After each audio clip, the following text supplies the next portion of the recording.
Hello and welcome to KYMC News. I'm Brianne Zabo. And I'm Carly Brown. First, we will start off with our daily weather segment and then our weekly story time, followed by what a community is doing in order to celebrate a local restaurant owner. Later, Bree will take us behind the scenes to look at how a teacher has dealt with students post-COVID. Finally, we will explore how one school in particular has been handling staying open and in person during a global pandemic. Stay tuned to hear these stories and more on KYMC News.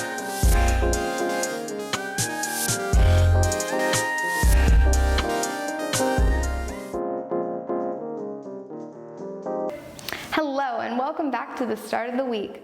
Today is Monday, June 21st of 2021, and we are expected to have a very hot day today, so make sure you guys are staying safe out there. The high today is going to be 115 during the day with a low of 83 during the night.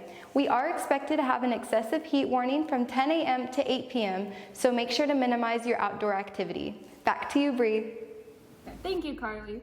The state of Arizona is well known for its heat as well as its geography. In Apache Junction, there is a mountain range named the Superstition Mountains, which is very famous to hikers around the area.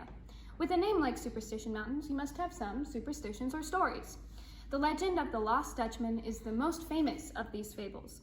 As the story goes, during the 1840s, the Peralta family developed rich gold mines in these mountains. The family mysteriously disappeared, and ever since, many different people have tried to search for this lost mine. Years later, Jacob Waltz, also known as the Dutchman, was said to have found the mine and relocated the gold to the superstitions. To this day, people are still out hiking and looking for the gold. Who knows, maybe you are the one who will find the gold of the Lost Dutchman. And now to my lovely co-anchor Carly with our local community event. Thank you, Bree. We took a look at a very popular and newly built restaurant called the Handlebar Diner. However, there is something that separates it from many. The owner and head chef, Chef Adam, was the winner on season 38 of Food Network's Chopped. Even when he got critiqued for how spicy his food was, he said he would rather go home than play it safe. Before joining the show, he started the Handlebar in East Mesa, moving it all the way from Loveland, Colorado. He worked with his business partners from the Eastmark neighborhood in order to build the restaurant around the community. After winning this season, the community comes together to celebrate the diner and Chef Adam. To see the full interview, visit our website, KYMCnews.com. And now it's transferred back over to Bree with our Teacher Spotlight from Eastmark High School. Thanks, Carly. I'm here with Mrs. Murray Davis, otherwise known around here at Eastmark as MD. So, what do you teach? I am an 8th grade math teacher as well as the 7th and 8th grade student council teacher. How do you see the effects of COVID that they've had on the kids now affecting the future? Academically, I think we're going to see it for quite some time.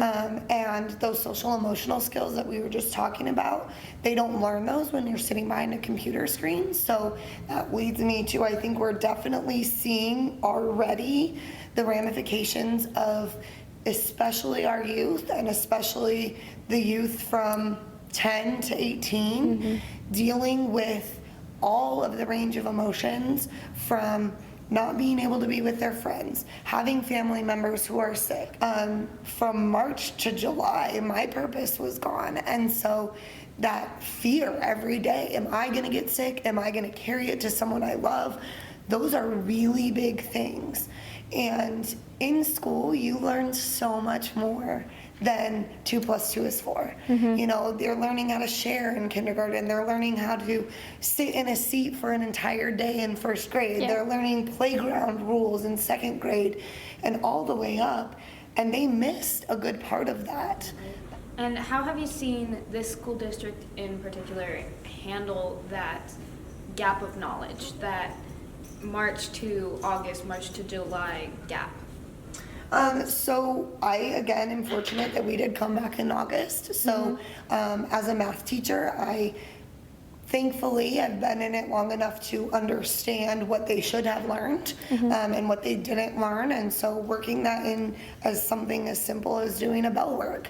Okay, guys, you haven't seen the Pythagorean theorem because you were supposed to learn it last May and we didn't do it. So let's do a quick recap of what that is.